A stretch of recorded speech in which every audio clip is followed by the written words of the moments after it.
Hello, lovely people. I'm Kate Hill, and I am here to give you the best, unbiased and honest commentary about the property markets, along with some really, truly awesome hints and tips. So stay tuned. Just before we get started, I want to ask everyone a quick question. Did you defer your home loan with your bank last year? And if you don't mind sharing that with us, what was your experience? Are you now making those repayments again? How are your confidence levels in regard to repaying your home loan? Let me know in the comments below if you're okay to disclose that information, of course. Okay, so today I'm going to cover off on loan deferral rates dropping steadily. Australia facing record rent increases. What will drive property growth in 2021? And just quickly, if you are facing that dilemma of whether to buy a home to live in first or an investment property first, then watch my video here. I've listed it in the description below, and I hope it will give you some help with that decision-making process, which I know is a tough one. Now, a subject that seems to be close to everybody's heart at the moment is the loan deferrals that the banks were offering everyone last year. I'm fielding a lot of calls from people concerned about what is going to happen when these end. Well, the loan deferrals have been gradually coming to an end actually since October last year, 2020. New figures are showing that household and small to medium enterprises, SMEs, have already steadily been moving back to making those repayments on their loans after using the pandemic emergency measures to defer them. The Australian Prudential Regulation Authority, otherwise known as APRA, says that only 2.3% of housing and SME loans were subject to repayment deferrals at the end of November. It's a really small amount. At the height of the pandemic crisis, the figure was over 10%. Deferrals peaked in May last year at more than 12% of all housing loans, but stood at only 2.8% by the end of November. Even more remarkable have been the SME loans in May. SME deferrals peaked at 17.5% of loans, but have improved markedly since September to only 2.4% by the end of November. Also, those figures were accompanied by a jump of 40% in housing approvals since June. Independent economist Saul Eslake has said, "Who would have thought that just a few months ago that we would see these figures at that level?" So the trends are indicating that we are not going to see an economic crash. We're not going to see crashing house prices, quite the reverse, and we are not going to see hundreds of thousands of mortgage defaults. Now, many property pundits are saying that the next several years will produce the biggest increase in rents that Australia has ever seen.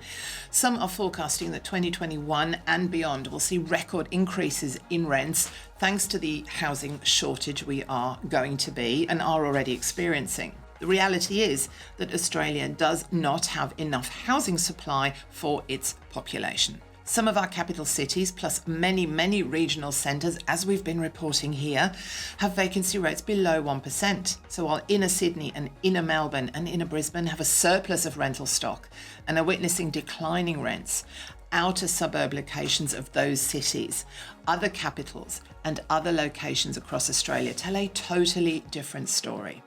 So when you have that level of demand outstripping supply like that, there's really only one way for the trend to go, and that is up. Sydney and Melbourne's combined population of 10.5 million people have got 53,500 dwellings up for rent to choose from at the moment. The remaining 15 million Australians who live in those smaller capital cities and regional areas have the choice of only 20,000 dwellings. That's quite the shortage.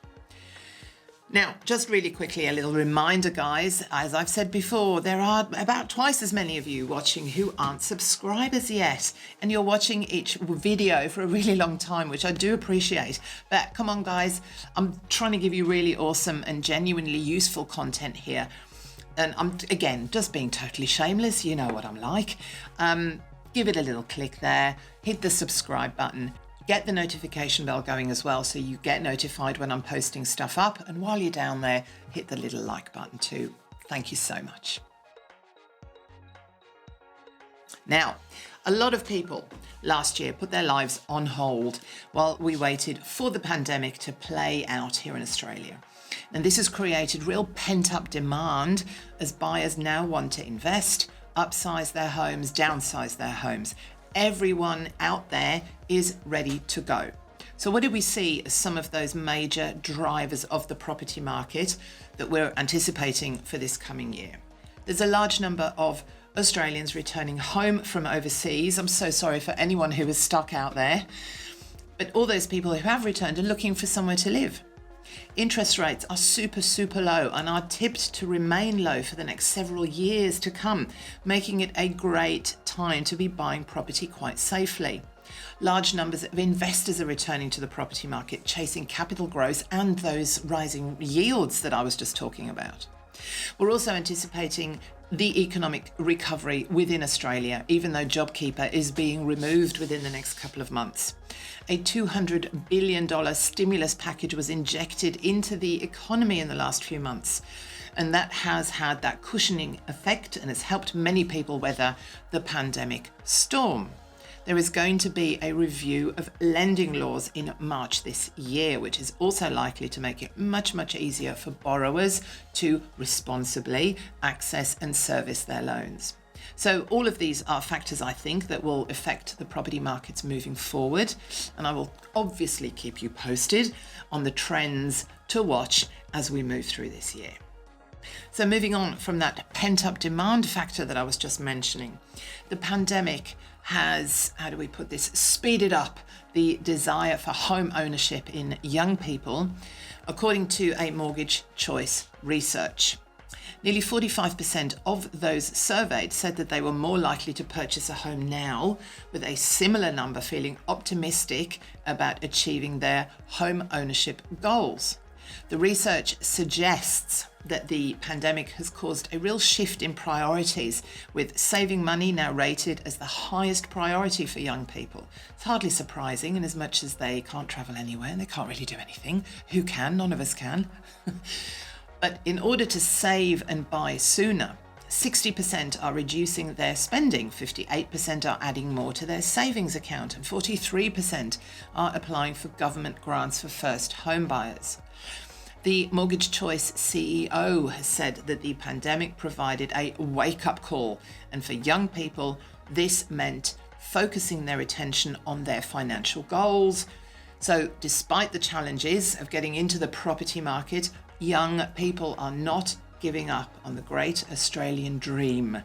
In times of uncertainty, it really is human nature to want stability, and this is what investing in property can provide.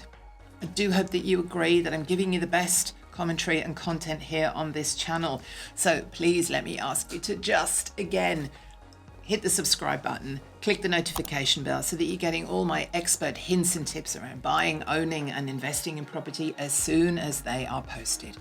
And if you are enjoying the free content while you're down there, click that little like button. I do really appreciate it. It does help. It sends the video out to more people.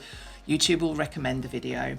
I do appreciate that support, and I will see you again really soon with more content. Bye.